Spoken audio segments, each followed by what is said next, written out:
What's up, Madridistas? Welcome back to the channel, man. I said I wasn't going to do any more match previews, but given the state of this club and the pressure around this match for the Man City game, I needed to do something. Um, the state of this club is the house is on fire. The badge is on the line. The club is on the line. The manager's on the line. The player, everybody's on. It's life or death at this point, guys. So um, I am feeling things going into a Champions League match that I haven't felt as a Real Madrid. This feels so unfamiliar for me because I am legit worried about how bad we're going to lose. At my big age, as a Real Madrid fan, I have never, ever gone into any match thinking that. Given the state of the club, the injuries, the pressure on Xabi Alonso, it would be a miracle if we pull any type of positive result off, just given all the circumstances right now.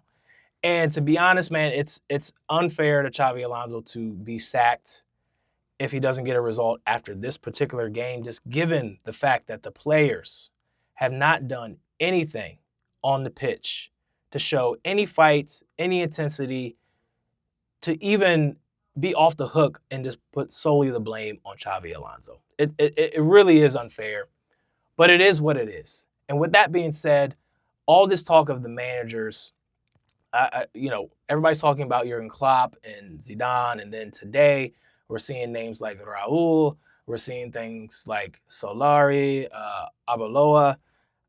Those are not good options. Zidane is not coming back, guys. It's just not happening. He's not coming back. He wants the French job. He's done everything that needs to be done at Real Madrid.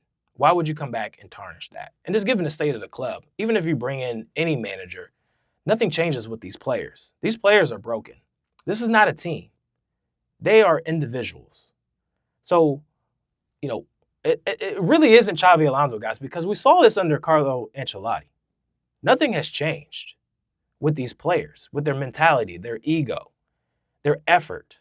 Nothing has changed. Nothing.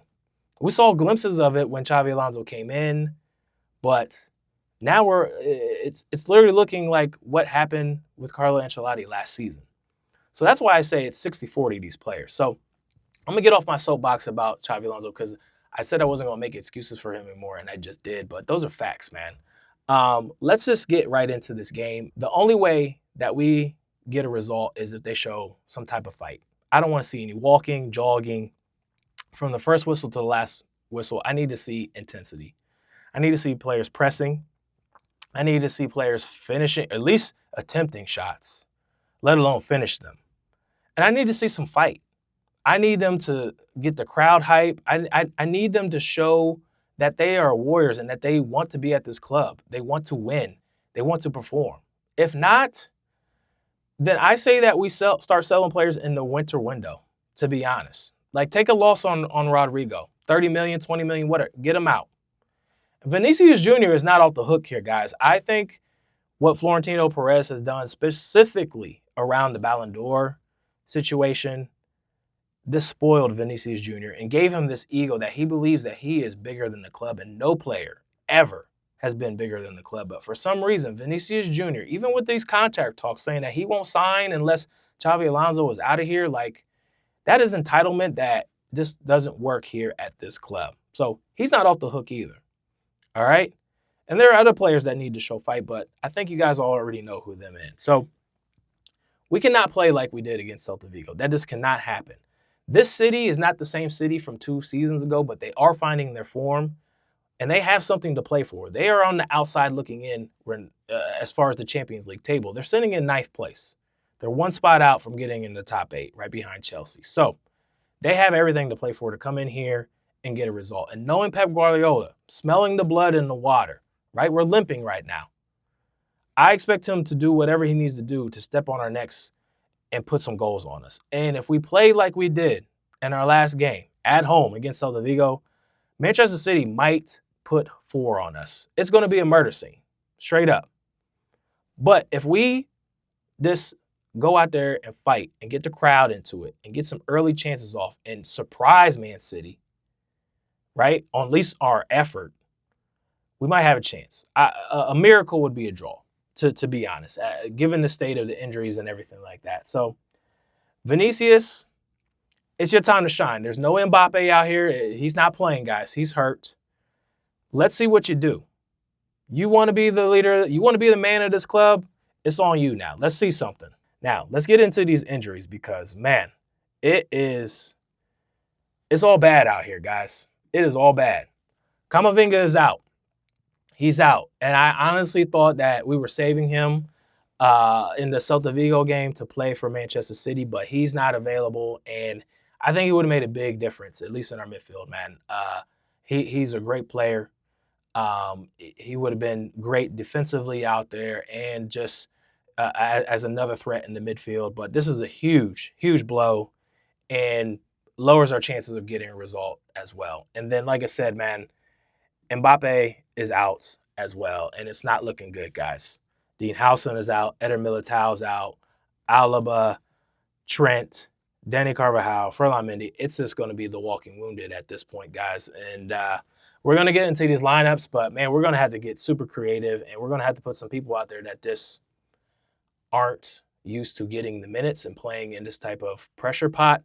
This is going to be an interesting 11 that Xavi has to put together. The predicted lineup is laughable, and it's outdated because they still have Mbappe in there. But these injuries, man, we are literally in the kitchen cooking with scraps.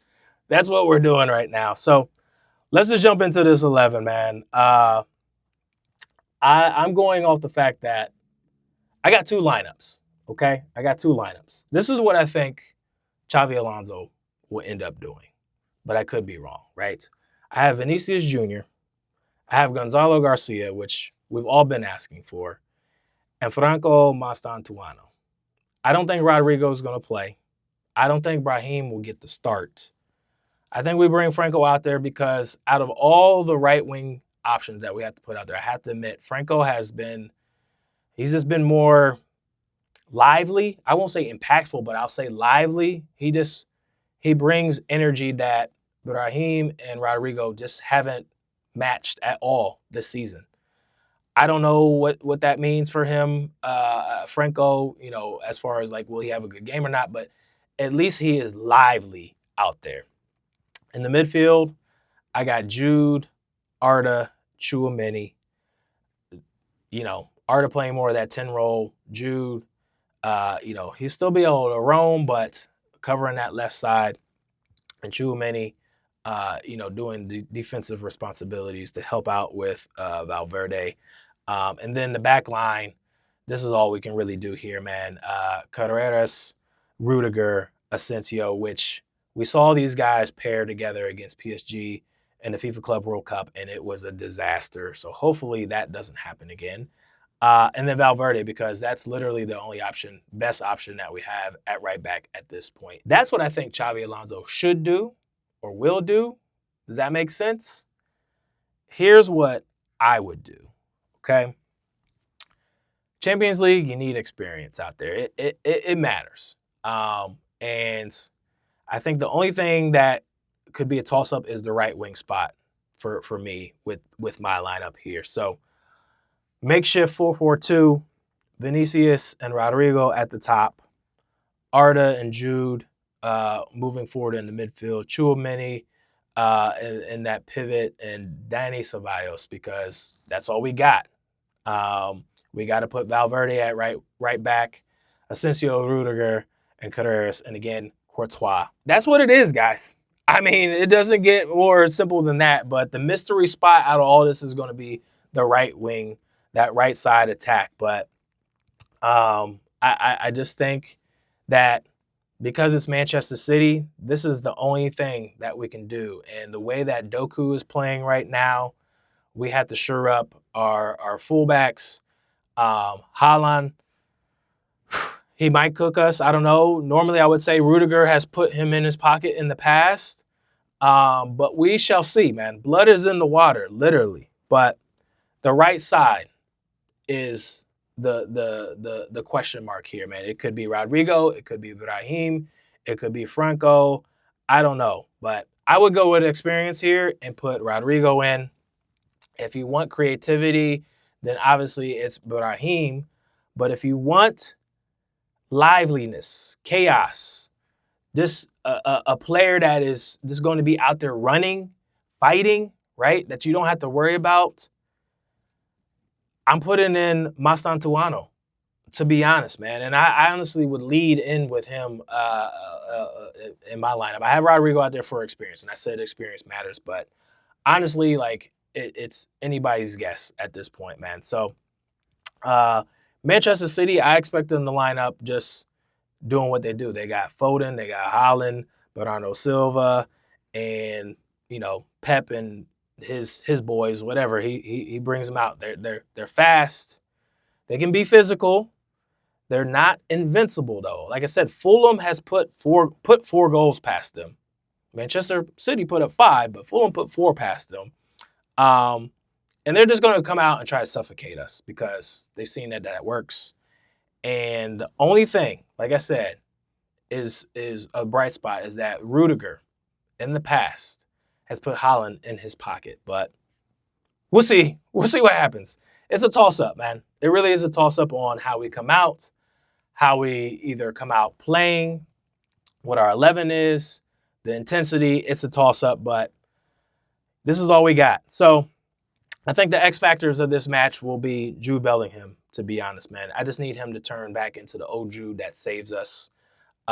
Vinny Jr., honestly, man, I know we're talking about Rodrigo and laugh about him or seriously have this ill intent towards him because he hasn't scored in 30-plus games or something like that.